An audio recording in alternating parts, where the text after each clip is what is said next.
I got sick in 2018 and I suffered with sepsis. I looked down and saw what my limbs and stuff looked like. They turned black, but my calves looked like burnt chicken legs. You know, my hands looked like skeletons, and they were very painful.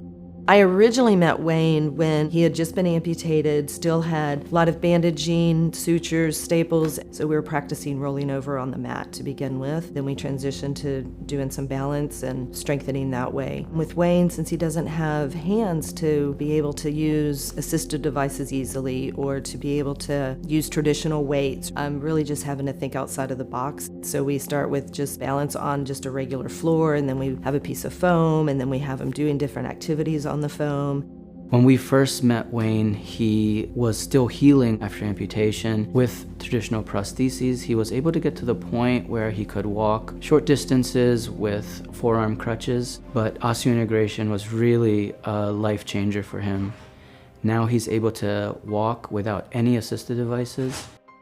Wayne has a lot of interests and he's a lot of friends and has a family that he takes care of, and so he didn't have the option to just sit around and feel sorry for himself. And essentially he saw his life where he would probably be wheelchair bound if he continued like this. With patients who have limb loss, osseointegration surgery eliminates the need for a socket for prosthetic limb use because it directly attaches the prosthetic limb to their body. They also gain the ability to feel the floor when they're walking on it. They have much more control over their leg. Their functional scores improve. Their quality of life is much better. They can essentially click in and start walking.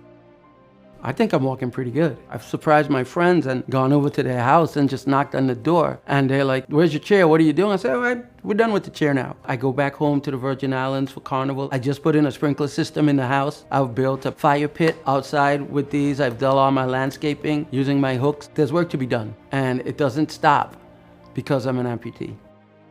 Wayne is definitely very highly motivated. He is always willing to give it a try and not afraid of falling, but also gets himself up, dusts himself off, and away we go. Once he got his prosthetic legs, he worked so hard to walk without any assistive devices. It's a very difficult thing to do, and it's taken a lot of hard work on his end and also the team that cares for him. But he's been really the spark and the motivation behind everything. The mental aspect of it is tough. You go up, you go down. You go up, you go down a lot. You cannot do this on your own.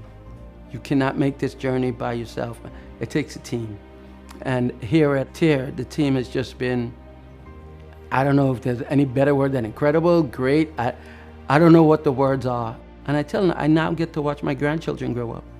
I get to drive them to jiu-jitsu practice. I get to pick them up from school. I get to take them to track practice. Just being the best, papa I could be for them, and the best father I could be for my daughter, and the best husband I can be for my wife. That's motivation enough for me. Don't require much more than that.